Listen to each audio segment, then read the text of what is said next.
Bismillahir Rahmanir Rahim. Alhamdulillahi Rabbil Alameen. Assalamu alaikum. We want to welcome our friends in South Africa, the United States, and around the world to this week's edition of A Conversation with El-Hajj Mauri Saalakhan. I'm pleased to be your host, coming to you once again through the Salam Media platform out of Johannesburg, South Africa. Salam Media is an online portal for humanitarian journalism. We don't just report the news. We advise you on what you can do about it. Today's broadcast is going to be one of looking back and looking ahead. We want to focus on challenges that we are facing in this new year. This happens to be a new year according to the Gregorian calendar. We're now in 2025, which is what most of the world marks its agenda by.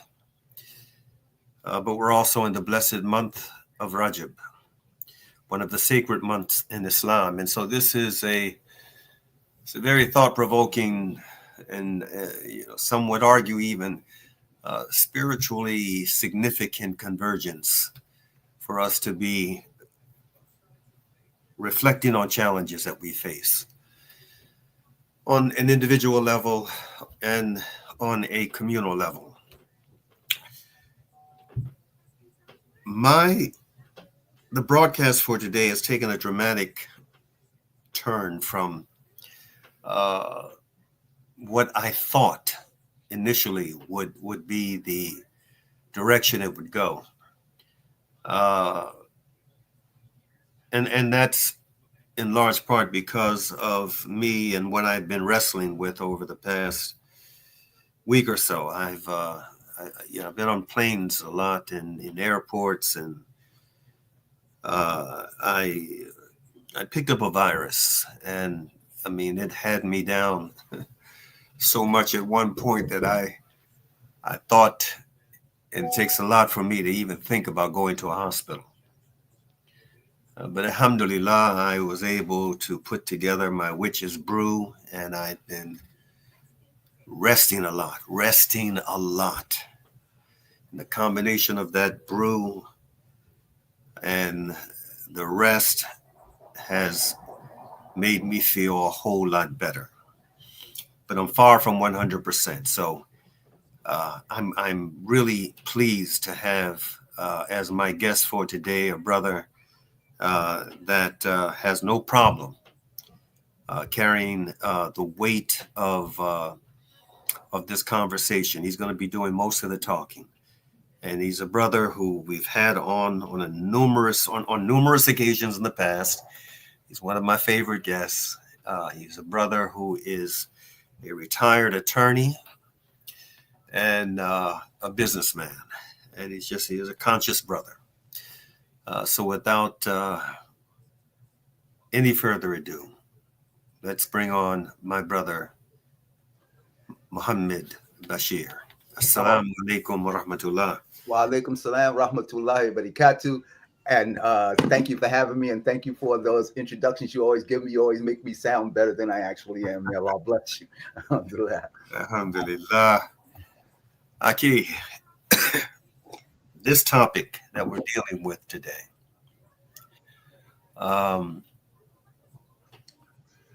how does it resonate with you? What are the challenges that you see, the most important challenges that you see we as a Muslim polity are faced with, and our nation state? You and I are citizens of this country that's called the United States of America.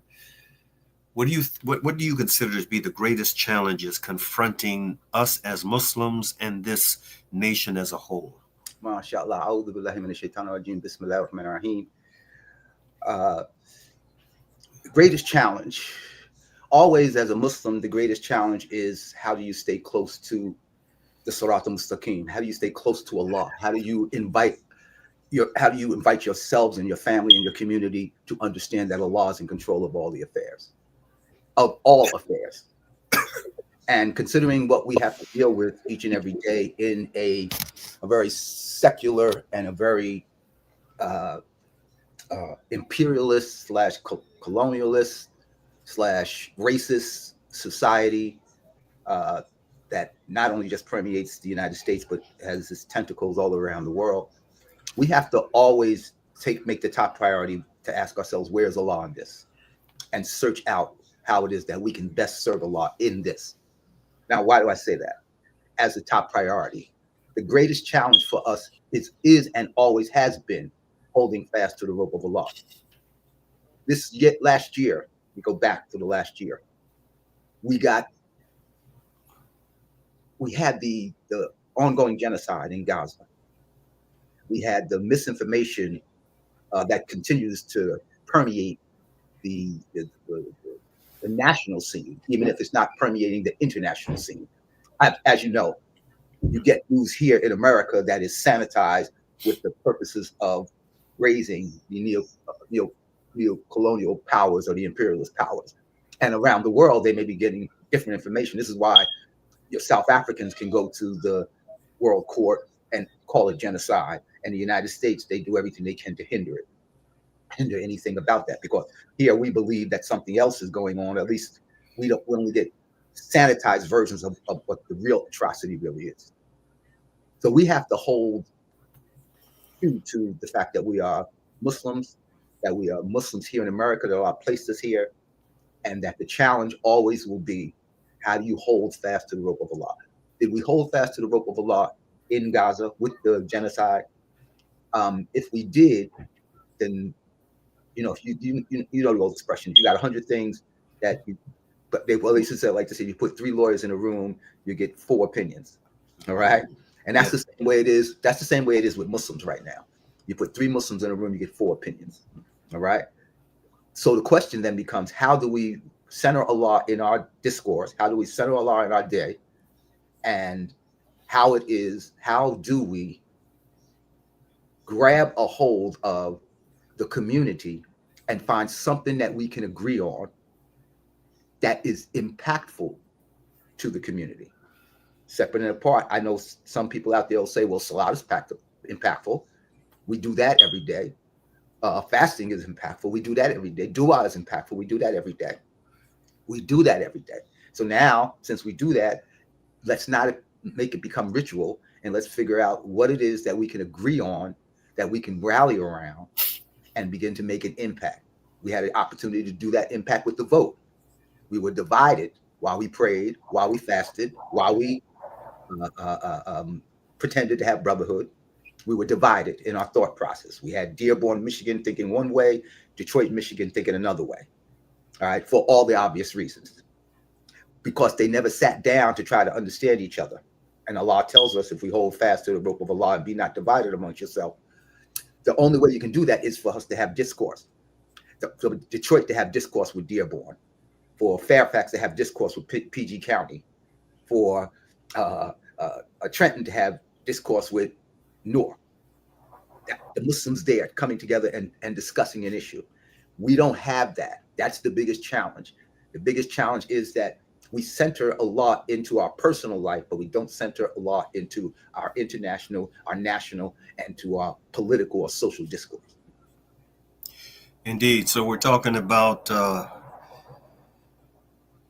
internalizing and practicing Islam beyond the ritualism. Mm-hmm.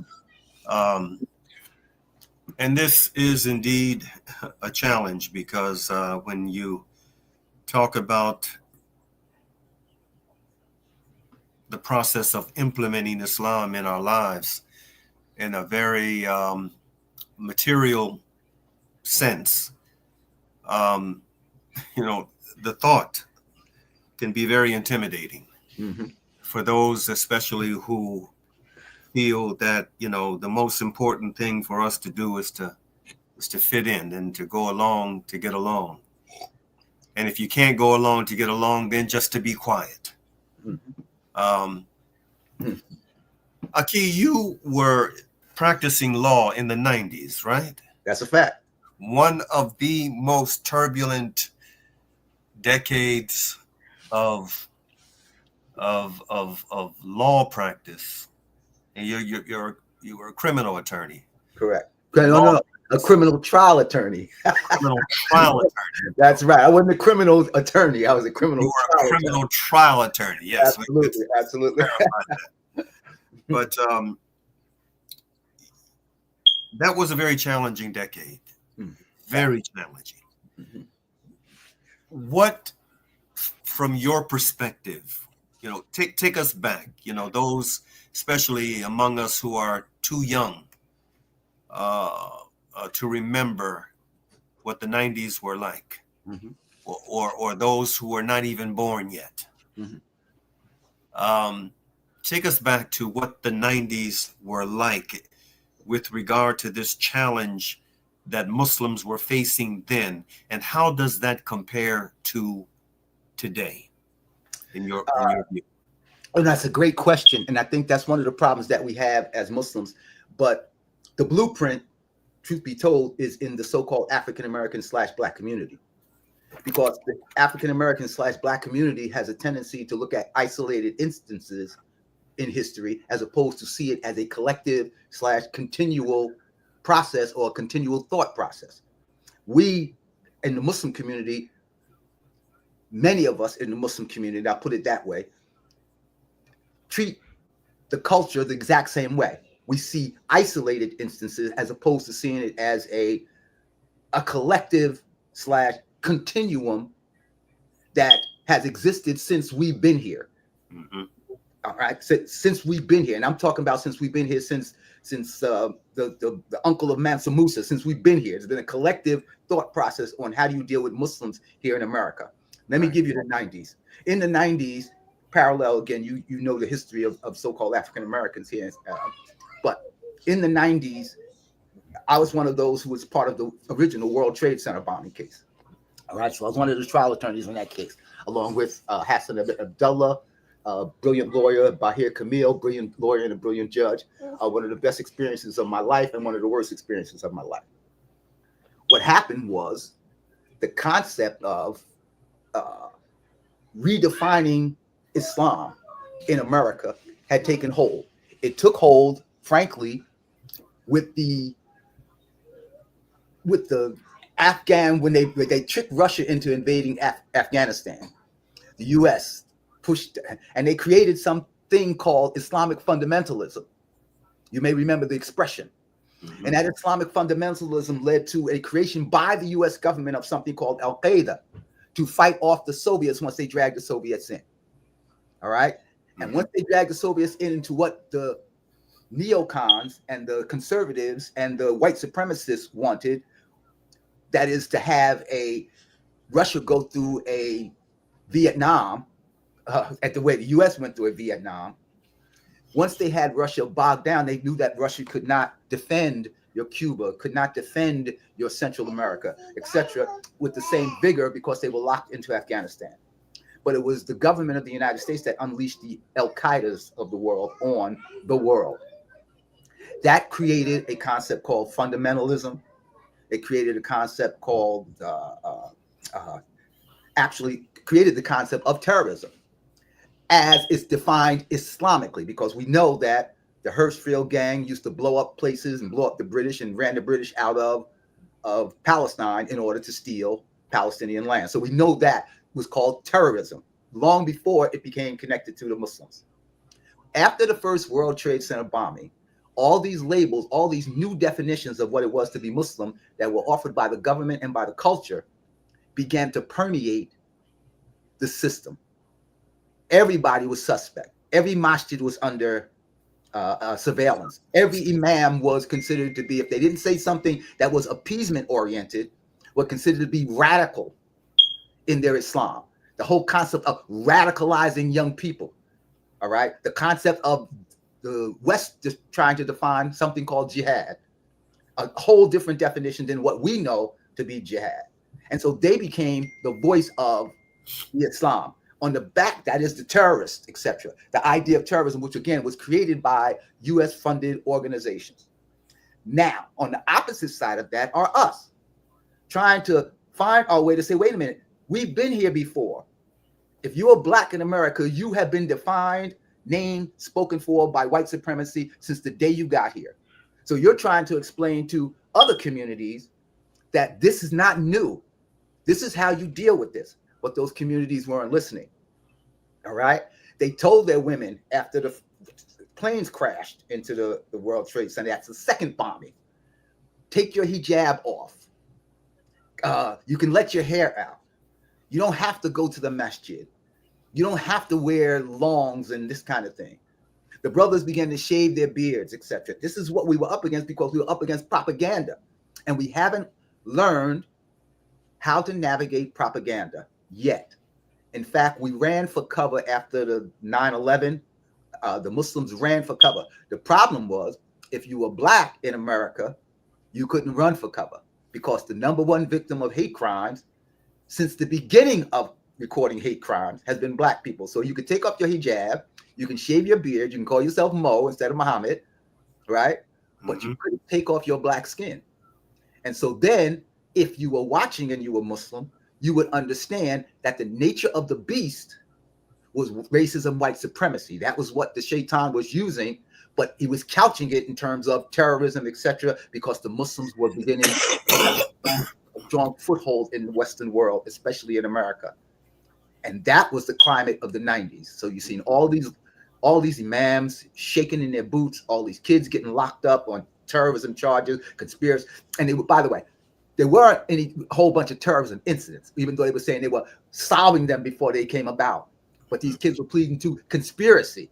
Yes. Where the FBI would come in and create a conspiracy, right? This is what's coming to my office. They would create a conspiracy, and then they would give them the tools, give them the money, give them the setup, and then say, by the way, you're under arrest for conspiring, and nobody wants to face a conspiracy trial, a terrorism charge. So these kids will wind up taking pleas to conspiracy and getting 10 years in prison. And it was looking like there was a real effort to solve this terrorism problem.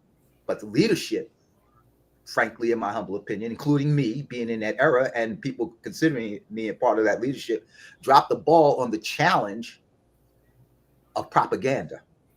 We went to the courts, but we didn't go to the media. We didn't have our own media like you have this program right now. We didn't have our own media to challenge what is jihad? Why are they lying?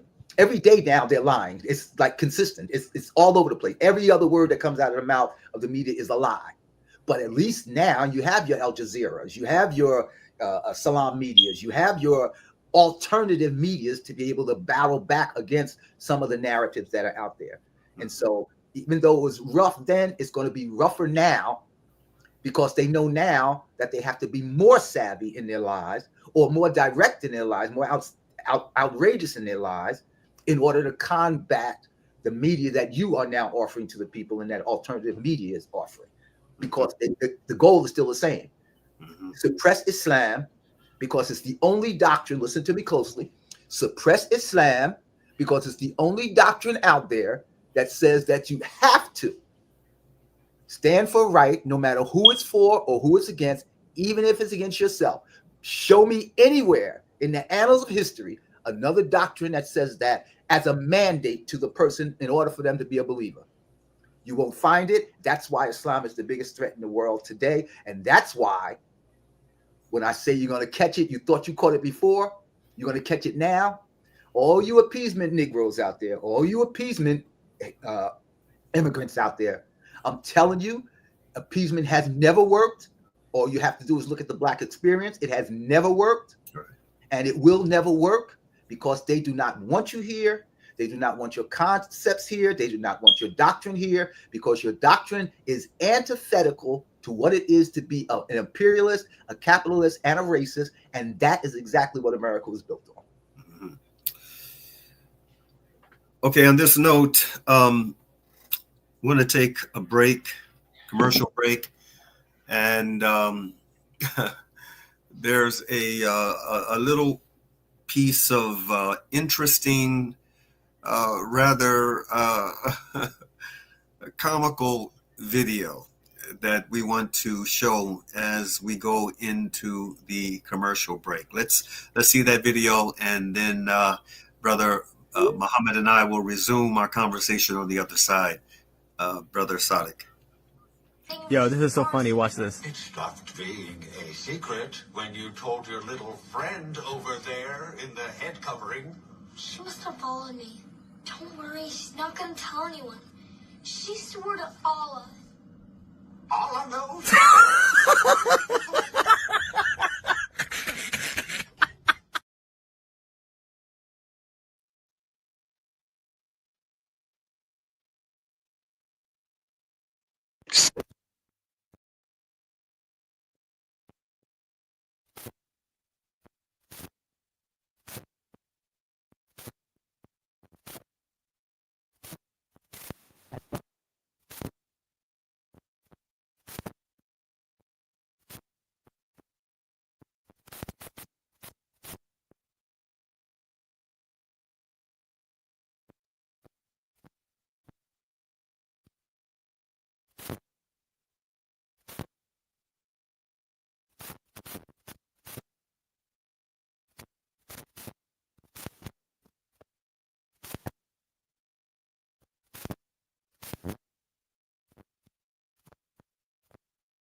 When the perfect blend of stylish decor, exquisite halal cuisine, and warm hospitality come together, it could only mean Al-Bayt Lodge, your true home away from home. Al-Bayt and tourists with its 4-star family rooms and other luxurious facilities, conveniently situated close to Port Elizabeth Airport, the beach and other amenities. Your stay will be truly unforgettable, as you'll be taking home lasting memories of the warm hospitality, the serenity and tranquility that Al-Bayt has to offer. For reservations, call 041 583 6415 or visit www.albaytlodge.co.za.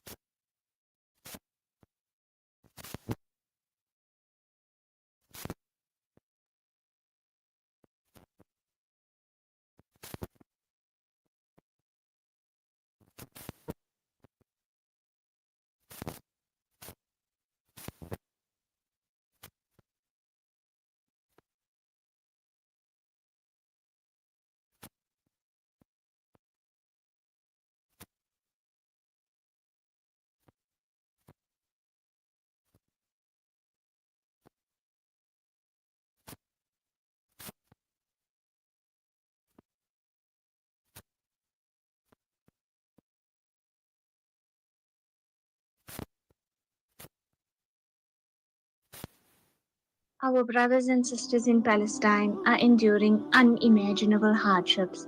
Ashraful Aid teams are on the ground delivering crucial aid to those in need. But we can't do it alone. Palestine is suffering and they need your help. Your support can make a world of difference. Visit www.ashrafulaid.org today and donate to bring hope, relief, and healing to those who are in need.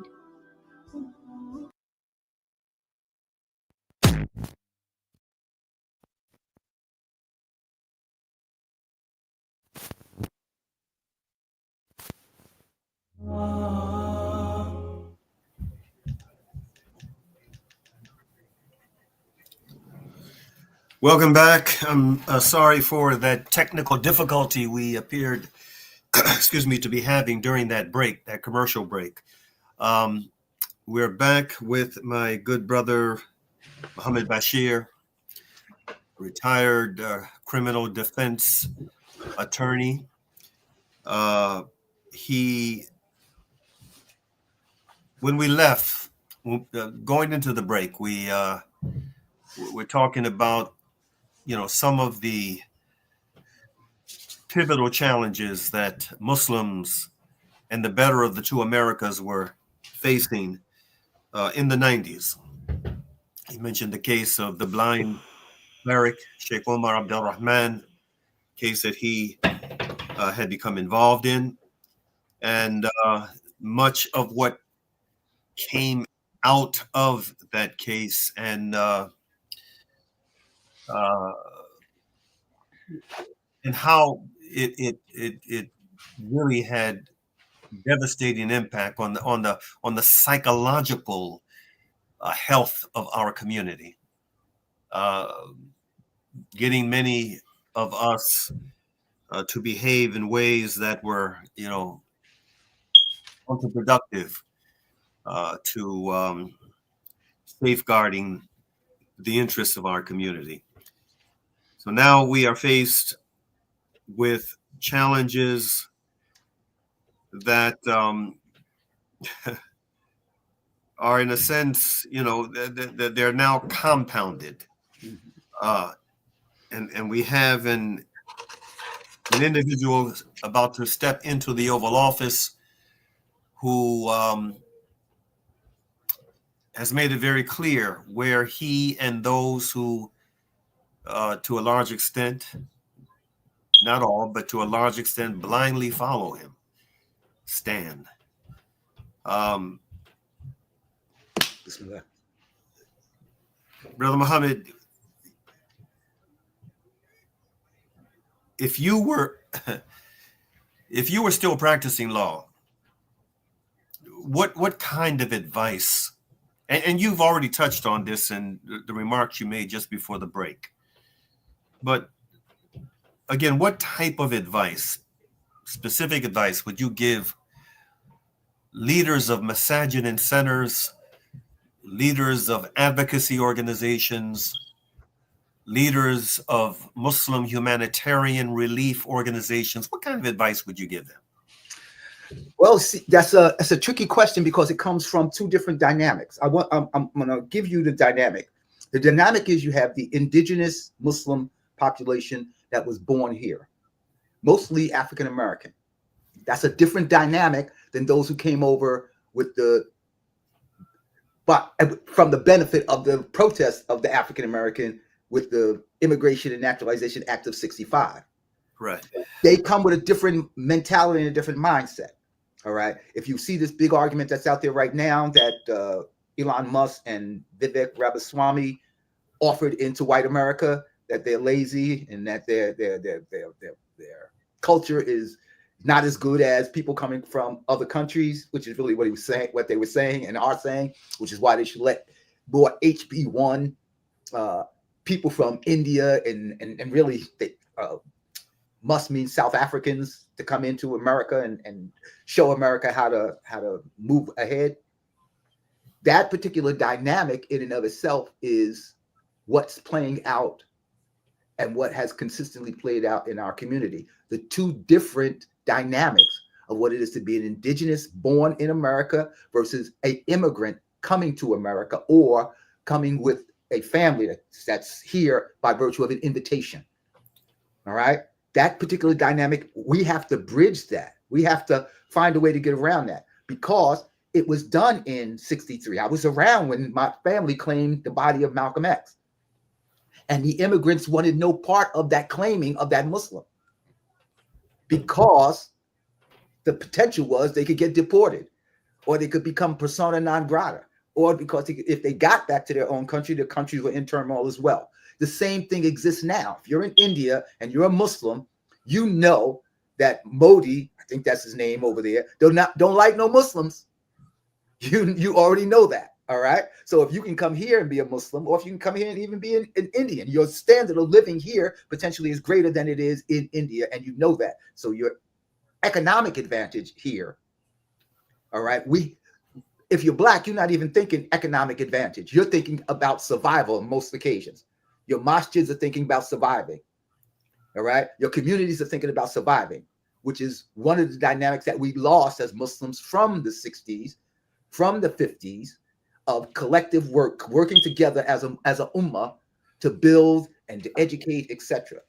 If we can get past that divide of the immigrant and their mentality on America versus the indigenous and their mentality, and they have at least three mentalities, that and that's in the Black community, you know. So you can imagine what they have in the Asian community, or in the Arab community, or in the African community. I can imagine. Well, I can tell you. I mean, bottom line, they used to come to my office all the time, and we have these debates, and I'm still being called to panels to talk to them about what it is to be an American or be in America, as opposed to being someone who just wants to exist in America. If you want to be in it, you're going to get mud on your shoes.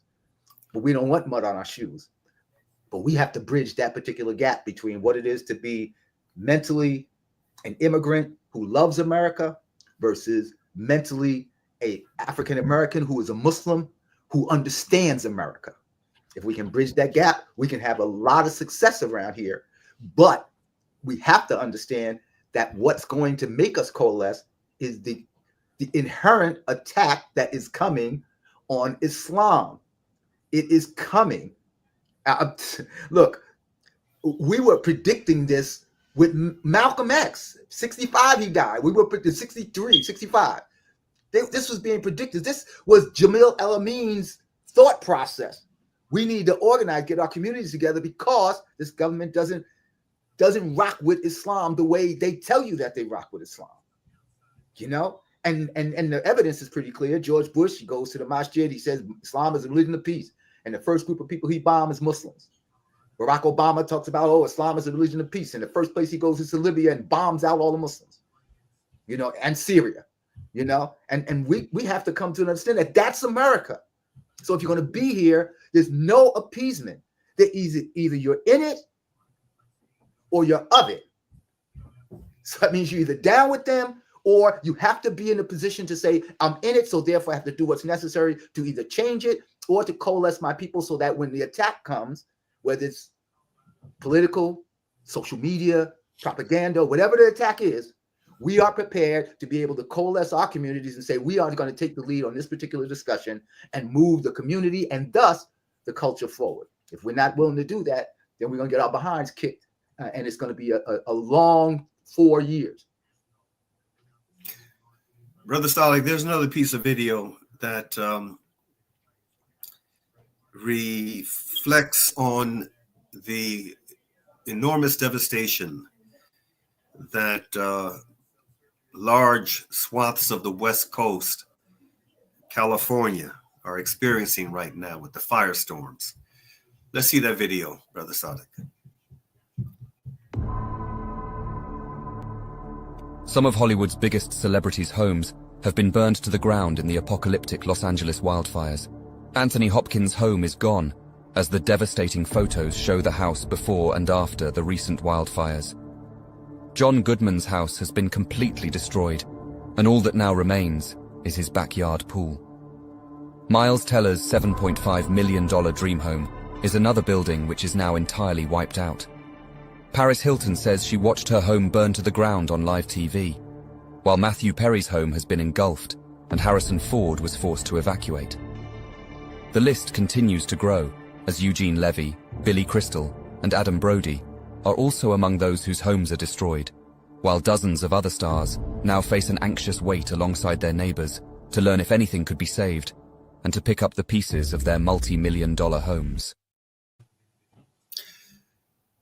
Your thoughts. Now, clearly, the devastation that is being caused in California is very tragic, and the overwhelming number of people who are affected are not folk like those who were pictured in that video, who have the means of being able to, recover. There are hundreds of thousands of folk who are suffering loss, for whom recovery is going to be a tremendous struggle, and it's going to be such a struggle because our priorities as a nation are so skewed. They're so way off. Mhm. SubhanAllah, you know, before the firestorms, we already had a situation throughout the country, and you know, more evident in certain hard hit areas of the country than others, of children not being able um,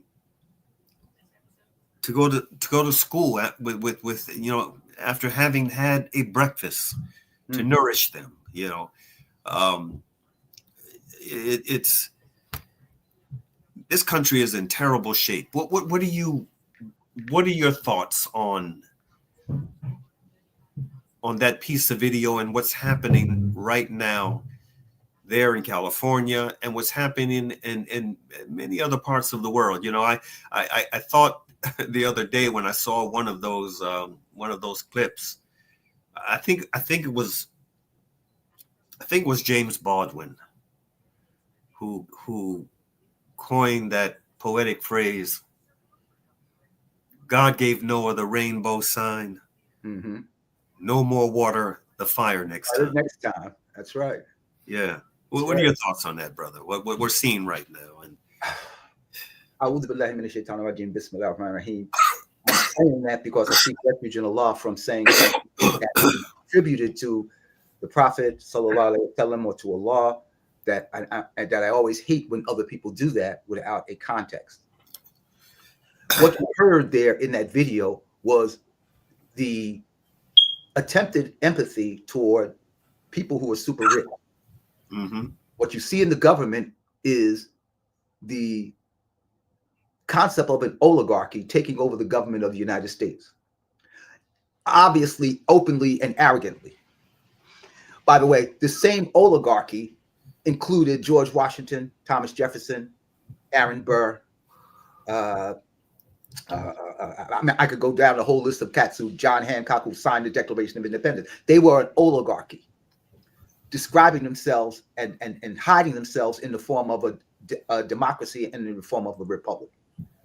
So then, therefore, when you see pieces like that, and they talk about the devastation that are coming to people who are considered to be rich, super rich, comfortable in their existence, and you are supposed to have empathy and sympathy for them. Now, look, I don't want to see anybody's home destroyed by fire, but believe yourself when you say it, that there is so much more going on in Los Angeles. There's so many more people who are damaged, who are not in that upper echelon.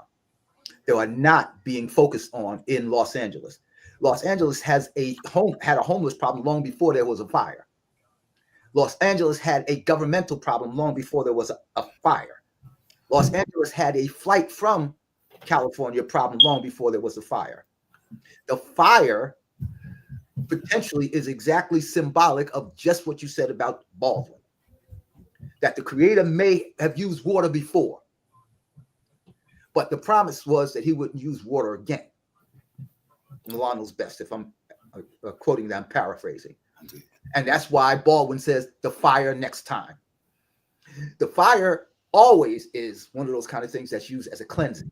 You start all over, wipe it out, start all over. Mm-hmm. Right? But the point is, everybody who watched that video got a sympathetic picture of Anthony Hopkins, a billionaire, a millionaire. They got no sympathetic picture of the people on the street who had to evacuate. Now, he can evacuate. Where can he go? He can go to his home in Malibu. He can go to his home in Hamptons. Where are they going? Where are the people going? Now, compare that to what you saw in Gaza. And then compare that to what you saw in 63 and 64 in the Civil Rights Movement.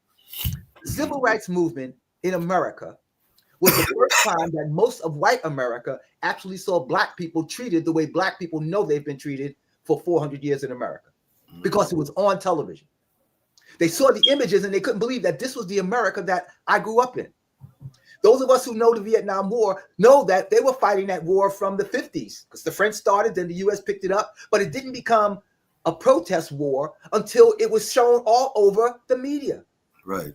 Oh my God, is this what we're doing? This is what we're blowing the kids' brains out we're raping young girls, we're My Lai massacring people. They had a chance to see it.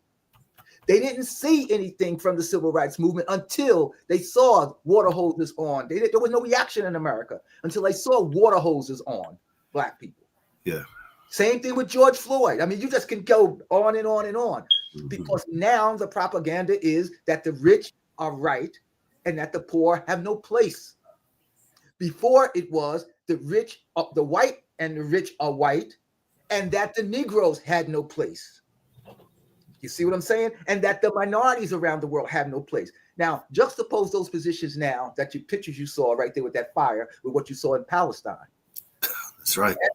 So what you saw in you have seen day after day after day messages coming out and pictures of Palestine. Did you see anything in the media that said we need to help the Palestinian people, or we need some sympathy toward the Palestinian plight that's going on there, or Lebanon, or Syria? Anything.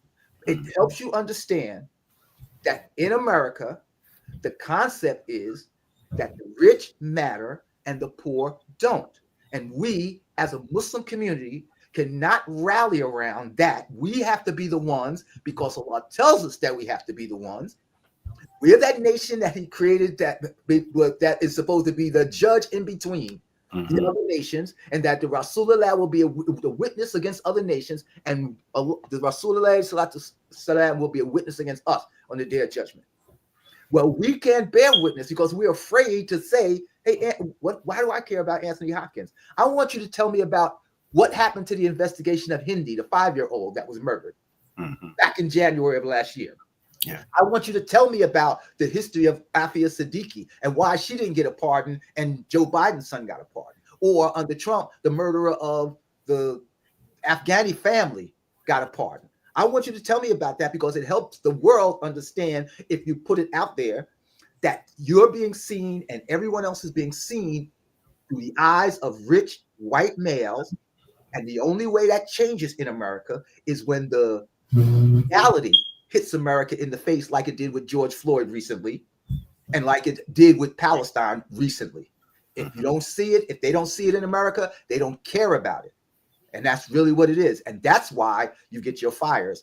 And because, again, that's why they manipulate the fire to say it's about the rich of being harmed, etc. And you should have sympathy for those who are rich. Just like they tried to make, I give you one, just like they're trying to make it sympathetic that the CEO of United Health got shot down. He's supposed to be the sympathetic character. But the people saw what they knew about healthcare and what was going on in them, and saw Mangione, or the guy who's charged, or whoever did it, as being the sympathetic character, because he's standing up for the people. That's what has to happen. You have to begin to change the people's mindset. We are so caught up in being acceptable Americans that we are not willing to change the people's mindset, except through salah and handshakes. Okay, my brother, we're going to have to leave it there. We have run out of time, but inshallah ta'ala, we are going to have you back, continue this conversation, and maybe have a few others on board with us as well. May Allah bless the rest of your day. Ameen, ameen, ameen. And thank you for giving us your time today, Brother Muhammad. Thank you for having me. Always appreciate you. Now we want to shift to in these closing minutes of the broadcast. We want to please show the flyer, Brother Sadiq, of an event that's going to be taking place tomorrow in Baltimore. Dr. Fauzia Siddiqui,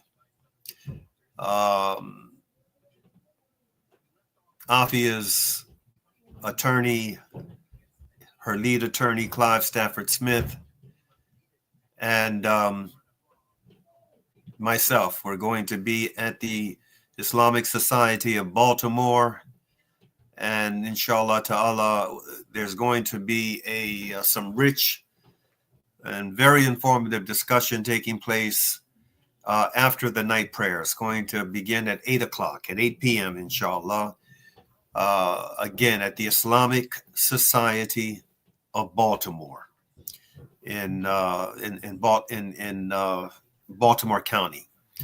It's a pretty well-known center. I believe it's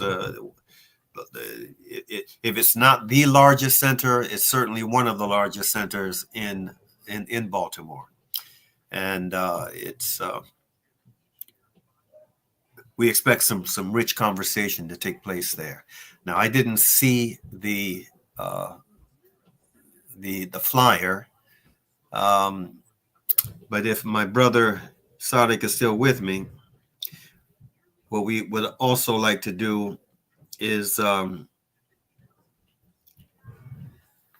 show a short piece of video on our sister, Dr. Fauzia Siddiqui, expressing her gratitude and, and in her own way, saluting the many folk around the world who have responded to the request to sign the petition for Afia, encouraging Joe Biden to do the right thing before he leaves office. And that is, to grant Afia clemency, a pardon, whatever he wants to call it. But do the right thing. Do for Afia, a far more deserving,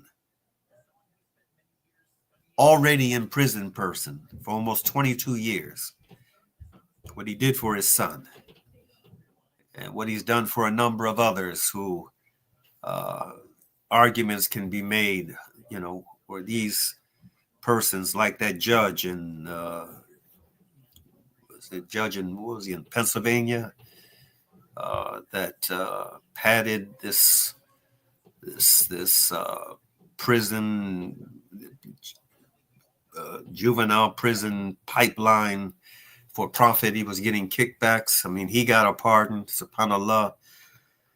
Anyway, if let's show that piece of video on Dr. Fauzia Siddiqui, brother, and then we'll close out with today's broadcast.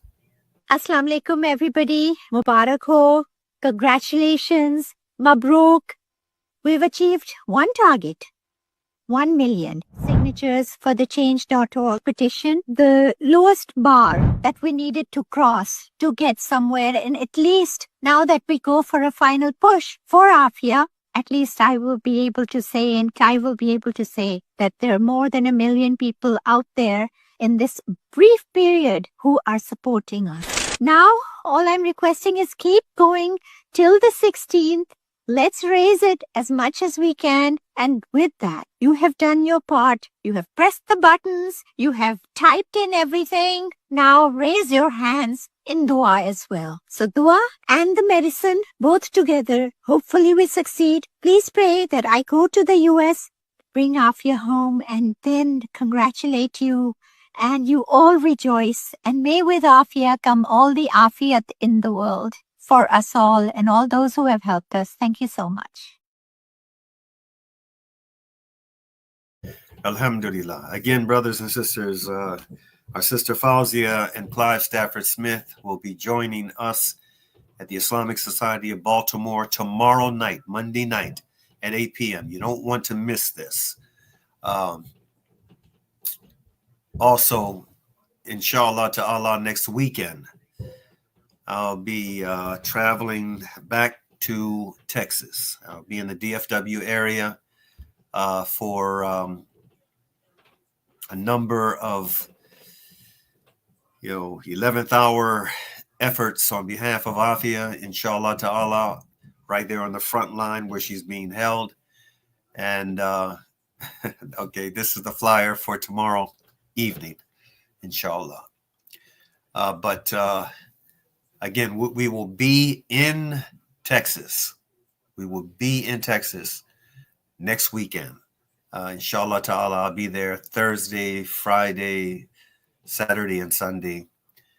And we're going to try to do as much as we can, along with the other committed folk on the ground in DFW, Texas, to just make it very clear, absolutely clear, that if Afia Siddiqui isn't released before Biden leaves office, the struggle will not be abandoned. In fact, it's going to go to a whole nother level in terms of pressure, all right, on the U.S. government to do the right thing, to change its ways, and for the benefit of my brothers and sisters and folks outside who may tend to read what I just said the wrong way. We're talking about doing all that we can within the limits of the law. There's a lot we can do within the limits of the law to bring about justice. And inshallah ta'ala, we're going to do as much as we can. So the struggle continues. Thank you for joining us. May Allah subhanahu wa ta'ala bless us and preserve us in all of our endeavors of good. I close out as we normally do. Bismillahir Rahmanir Rahim wal Asr. Innal insana lafi kusr. Illa alladina amanu wa amalu salihati. Wa tawassaw bil haqq. Wa tawassaw bis sabr. Which means, in the translation of the meaning, in the name of Allah, the Beneficent, the Merciful, by the token of time through the ages, surely humanity is in loss, except those who believe and do good, and exhort one another to truth, and exhort one another to patiently persevere. Peace be unto you. Assalamu alaikum.